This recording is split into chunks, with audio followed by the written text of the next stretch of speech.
Liverpool are in talks with Crystal Palace over the signing of Mark Guéhi and believe that he wants a move to Anfield. Sky Sports News understands that this has informed their decision to open talks with Palace for the England international. Liverpool don't want to overpay, given that he's entered the final year of his contract.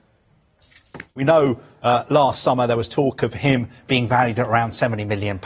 But now, 1 year left on his contract, I think that has dropped significantly. I think Palace probably value him at around £40 million.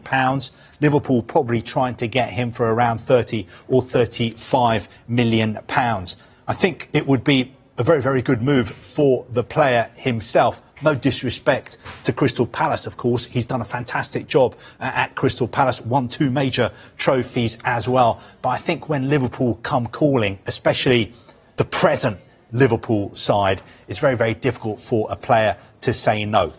Now, Newcastle are in talks over a move for Aston Villa's Jacob Ramsey. Newcastle have been considering making a move for a long-term target for the last few days. We're told that there is no formal offer as of yet, but Villa are looking to sell a player to help with FFP. Ramsey represents pure profit.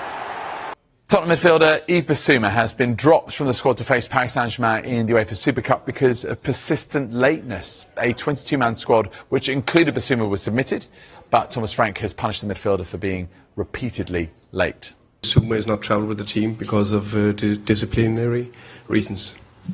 He's been late several times, and now this time, the latest time was just one too many. I think with everything, you need to give your players a lot of love, also have demands, and also need to be consequences.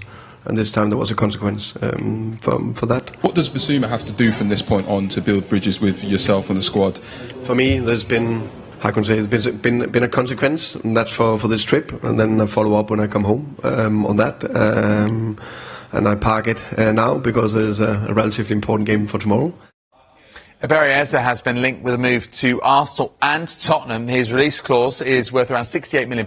It reportedly expires on Friday. Well, Frank wouldn't be drawn on Eze, but admits that work is being done to bring new players to North London. I think there's a lot of good players out there. There's also a few from the PSG team, but I don't think we can buy them right now. So in general, players in or players out, I'm only speaking about, either something done or not done. So in general, I speak about my own players. I think I got a good team, good squad. Of course, there's transfer window. We are definitely, how can you say, in the market, and we'll do everything we can to make the best possible and strongest squad ready for the 1st of September. So there's a few things in the air, as you say, along the way. Gianluigi Donnarumma appears to be on his way out of PSG before the transfer window closes. It comes after the Italian international goalkeeper was left out of their squad for the Super Cup against Tottenham.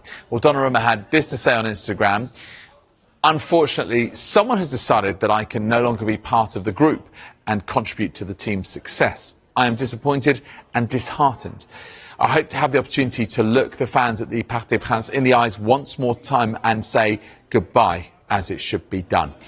If that doesn't happen, I want you to know that your support and affection mean the world to me, and I will never forget it. I will always carry with me the memory of all the emotions, the magical nights, and of you who've made me feel at home." Well, Luis Enrique and his players have been preparing for the Super Cup in Udine in northeastern Italy. He confirmed in his pre-match news conference the decision to move Donnarumma on and bring in Lucas Chevalier was his, and he's been backed by the hierarchy at the club. I had to take a very difficult decision. It wasn't easy. I only have praises to sing about Donnarumma. He is one of the best goalkeepers out there, without a shadow of a doubt. He's an even better man than a goalkeeper. But we were looking for a different profile for our keeper. And once again, I'll repeat myself, it's always very difficult to take these types of decisions in these situations. I know that you want me to give an answer with regards to Donnarumma, but I don't want to take any more questions on Donnarumma. My decision is a decision that I've taken. It's been supported by my club, and we are trying to find the best solution possible to continue.